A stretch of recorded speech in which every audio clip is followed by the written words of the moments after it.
Welcome to the Medicare for the Lazy Man podcast. The Medicare podcast for those who detest Medicare. And now, fresh from his morning nap, Medicare expert, Doug Jones. Hello, everybody. This is Doug Jones, as you heard my fancy schmancy announcer say. By the way, that's my nephew, Drew McMillan, professional Canadian announcer, hoping for a big break in the American market. Anyway, welcome, everyone, to Numero Uno, Medicare for the Lazy Man podcast, episode number 1. We're hoping that this will be a very long and very helpful and popular series of Medicare podcasts, but understandable, it's a subject matter that isn't that exciting to everyone, so it may take a little while to grow on you, and not like a cancer or a tumor, but hopefully with some interest in the subject matter.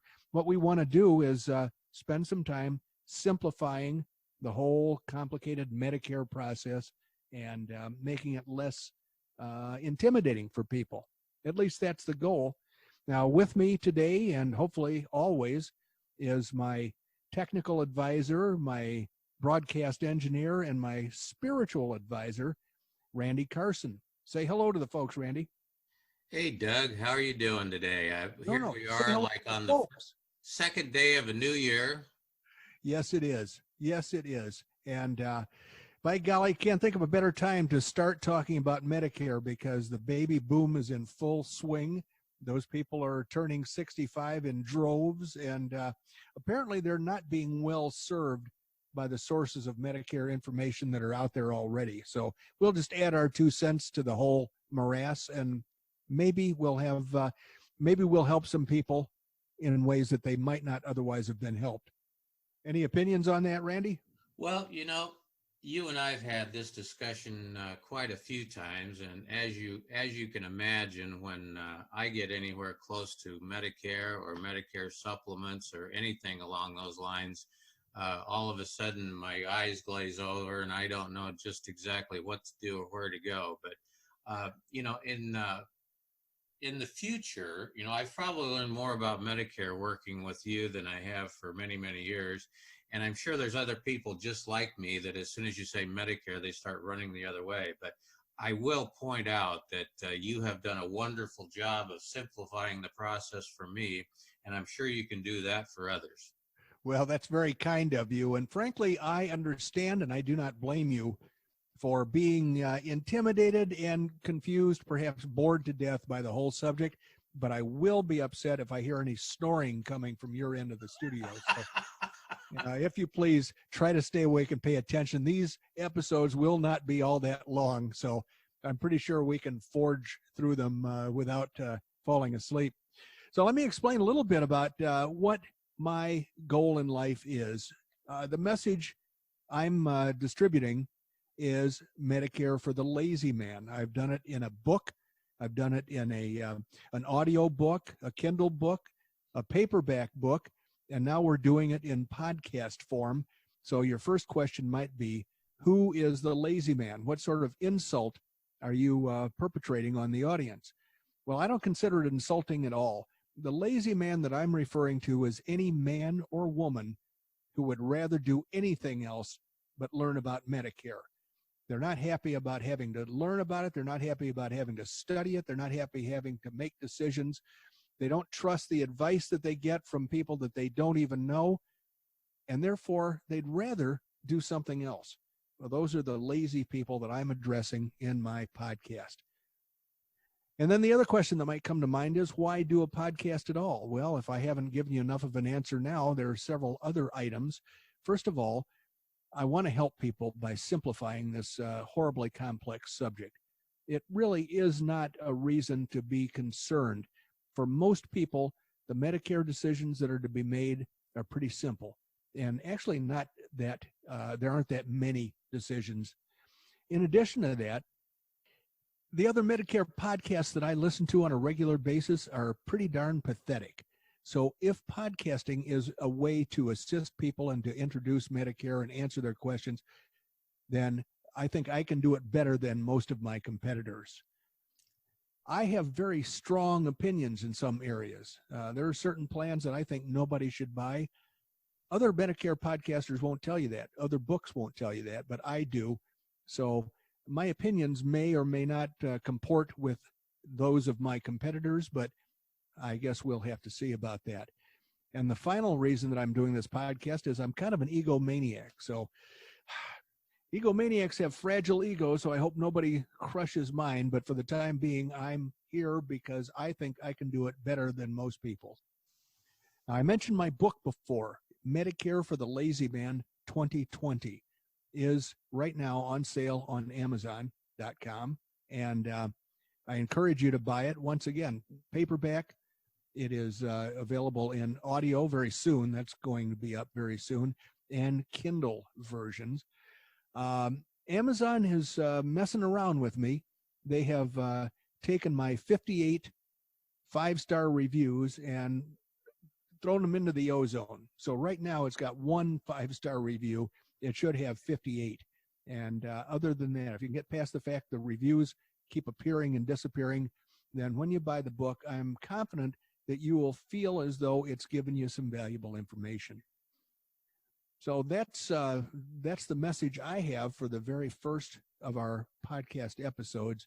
Buy my book, because I think it will explain a lot of things about Medicare to you in very short order. Randy, did I miss anything that I should have said? No, I think you covered it pretty well, Doug.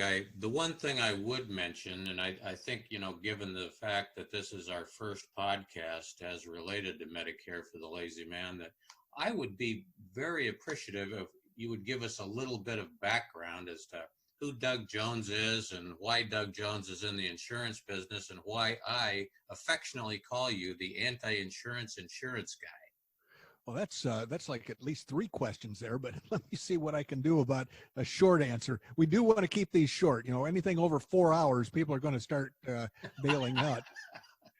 But basically, as one could read in the book, in the about the author section, I was born into a life insurance family. And when I finished college at the University of Arizona, I went back to Chicago and I joined the family business selling life insurance or learning about life insurance. And eventually I discovered that people that need health insurance were more rewarding for me to deal with. Don't ask me why, but I just found it more rewarding to help people that needed health insurance problems solved for them. So I kind of got away from the life insurance, and the John Hancock was built on life insurance, and they don't really have a lot of forgiveness for somebody who doesn't toe the party line. So eventually I left the John Hancock, left the family business, and started selling health insurance for other companies. And eventually I got old and I was approaching Medicare, and so were most of my friends. And so eventually people started asking me, what would you do about Medicare? What do you plan to do? What do you think? And I really didn't have any good answers for them. So I started studying Medicare myself, and I said, holy God, why would anybody want to study this crap? Oh, well, there's an opening for me. Maybe I can provide a valuable service for people that are approaching Medicare but don't want to have to study it. So I took the information I learned and tried to digest it into a user-friendly format and a user-friendly way of delivering it to people who really had no interest in learning about Medicare. At least as a health insurance guy, I knew the lingo. So that's what I've tried to do my whole career. And now that I've been on Medicare for a bunch of years, my choices have worked out very well for me, for my wife, for my clients that have taken my advice. And it's surprising that I can be so correct. But the advice I have given, the clientele I have, has worked out very, very well. So I'm hoping that everyone in the United States can benefit from the experience and the advice that I have to offer. But we'll see. One thing I do want to say is that because I've had the book out for a year, a lot of the readers have written to me asking questions about their own situations, asking for clarification, things like that. And so I've got a stack of questions that I eventually will delve into as part of this podcast, part of future episodes. But I would encourage listeners that have questions to send those questions in to me, dbj@medicareforthelazyman.com.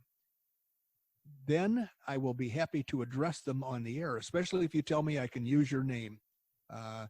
You will be hearing your name and your question. And if it's a little off the wall, that's okay with me, because that's the kind of guy I am. So any questions you might have or any comments you have, send them to me. You're likely to hear your name and your comment or question on the air.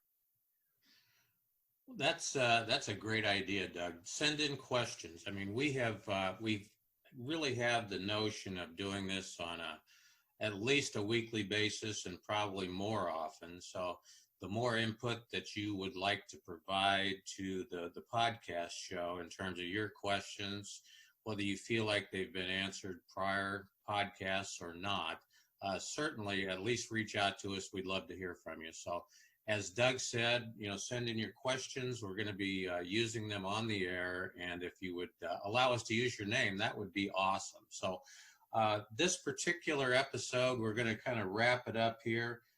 Doug, what do you have in mind for next episode? Next episode, I'm just hoping to survive that long. I don't know how long it's going to take us to get our technical glitches worked out, but that's the fun part of this thing, watching you sweat. So for the next episode, I'll probably run through just a thumbnail sketch of what Medicare is and what the parts of Medicare are. Now, don't skip that episode because you think that's going to be a horrible subject matter to address. I'm going to try to make it quick and painless. And then we'll go on to maybe some questions from listeners and readers. And maybe I'll be telling you about other items that might occur to me. So that's kind of what I have in mind for the next episode. That sounds like a great second step, Doug. So I'm going to go ahead and kind of wrap things up. If there's any final thoughts you had, Doug, go ahead. Let's do it. Otherwise, I thank you for producing the podcast. I thank everyone for listening, and looking forward to hearing from you next time. That's right. We're looking forward to hearing from you next time, and we'll see you then. Thank you.